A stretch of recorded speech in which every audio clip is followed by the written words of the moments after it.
Hello guys, வாங்க நம்ம கேரளா அரியுருண்டை எப்படி செய்கிறதுன்னு பார்க்கலாம். அதுக்கு நான் இங்கே 1/2 kg அரிசி எடுத்திருக்கேன், 1/2 kg அளவுக்கே வெல்லம் எடுத்திருக்கேன், வேர்க்கடலை 100 கிராம், அப்புறம் தேங்காய் 250 ml. இப்போ ஒரு பேனில் நம்ம 1/2 லிட்டர் தண்ணி ஊற்றி நல்லா சூடானதுக்கப்புறமா 1/2 kg வெல்லம் போட்டு நல்லாவே பாயில் பண்ணி எடுத்துக்கலாம். வீடியோ பார்த்துட்டு இருக்கும்போது பிடிச்சிருந்தா லைக் பண்ணி, ஷேர் பண்ணி, சப்ஸ்கிரைப் பண்ணுங்கள். இப்போ வெல்லம் நல்லாவே மெல்ட் ஆகிற அளவுக்கு நம்ம குக் பண்ணி எடுத்துக்கலாம். கட்டை எதுவுமே இருக்கக்கூடாது. இப்போ வெல்லம் நல்லா மெல்ட் ஆகி கட்டையெல்லாம் போயிடுச்சு. இந்த ஸ்டேஜில் நாம் இதை ட்ரைன் பண்ணி எடுத்துக்கலாம். ஏன்னா வெல்லத்தில் கல் மண் ஏதாச்சும் இருந்தால் இது நம்ம வடிகட்டுறதுனால அதெல்லாம் போயிடும். சூடு ஆறுனதுக்கப்புறமா வடிகட்ட ட்ரை பண்ணிக்கோங்க. இப்போ நம்ம ஒரு பேனில் அரிசி, நீங்கள் 2 வாட்டியாக போட்டிங்கன்னா சீக்கிரமாக அது வறுத்து கிடச்சிரும். நான் ஒரே ட்ரிப்பில் போட்டங்காட்டி கொஞ்சம் லேட் ஆயிடுச்சு. நல்லா இளக்கிட்டே இருக்கணும் கைவிடாமல். ஏன்னா நம்ம கைவிட்டோன்னா ஒரு சைடு நல்லாவே குக் ஆகும், ஒரு சைடு குக் ஆகாது. அதனால் மேக்ஸிமம் கைவிடாமல் நல்லாவே இளக்கிக்கோங்க. நல்லா கோல்டன் ப்ரௌன் கலர் ஆகிற வரைக்கும் நம்ம நல்லா அதை ஃப்ரை பண்ணிக்கலாம். இப்போ பாருங்கள், நல்லா கோல்டன் ப்ரௌன் கலர் ஆகிடுச்சு. இந்த டைமில் நம்ம ஸ்டவ்வை ஆஃப் பண்ணிக்கலாம். ஸ்டவ்வை ஆஃப் பண்ணாலும் நம்ம கைவிடாமல் இளக்கிட்டு இருக்கணும். ஏன்னா அந்த சூட்டில் அது மறுபடியும் கரிஞ்சு போகிறதுக்கு சான்ஸ் இருக்குது.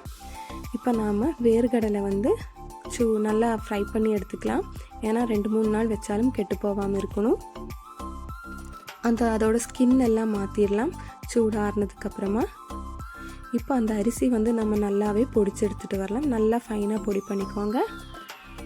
இப்போ அந்த அரிசியை நம்ம ஒரு பாத்திரத்தில் போட்டுக்கலாம்.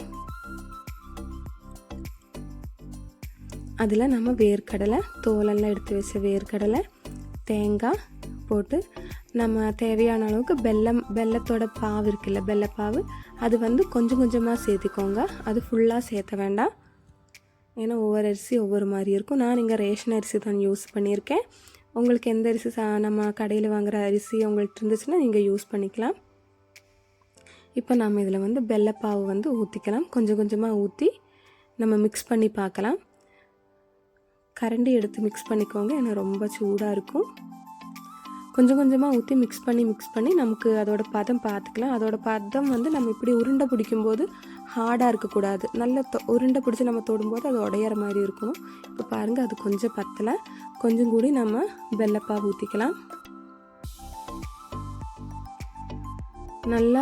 நல்லா இளக்கி சூடு ஆறுனதுக்கப்புறமா நம்ம கையில் மிக்ஸ் பண்ணிக்கலாம்.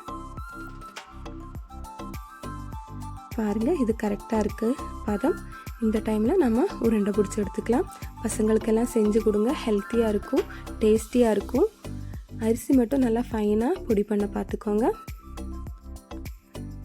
செஞ்சு பார்த்து உங்களுக்கு பிடிச்சிருந்துச்சுன்னா கமெண்டில் எனக்கு சொல்லுங்கள். ரொம்ப டேஸ்டியாக இருக்கும். எல்லோரும் செஞ்சு பாருங்கள். தேங்க்யூ.